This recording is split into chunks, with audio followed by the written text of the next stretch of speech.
लिखाइल अपराधी रे बेटा तोर होई बर्बादी रे बेटा सुन ले नाम लिखाइल अपराधी रे बेटा तोर होई बर्बादी रे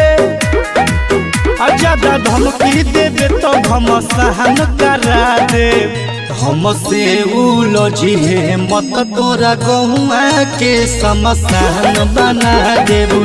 हमसे उलझी है मत तोरा गहुआ के समसान बना दे। अरे बुझाइल कि ना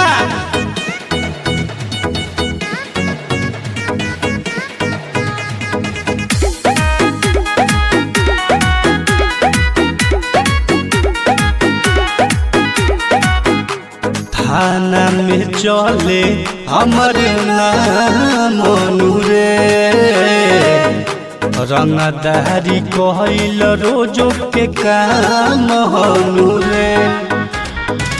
माफी ते मंगे अपन गलती कबूल के जाके ते पीऊ पहले दूध अमूल के कहता रे तोरा क्षेत्र में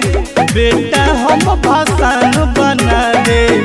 हमसे उलझी है मत तोरा गहुआ के समसान बना देबू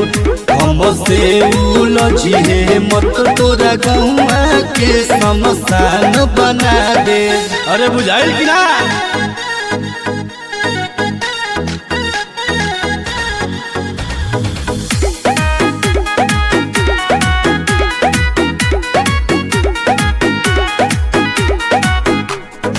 सड़क के गोली जाई तोरा छाती में रे हमके उलझाव तारे बाती में रे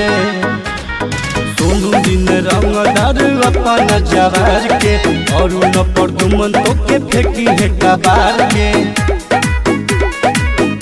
राम बालक कसयप कहे बाबू तोर मकान उड़ा दे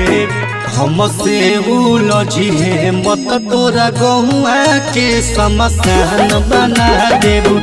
हमसे उलझी है मत तोरा गहुआ के समसान बना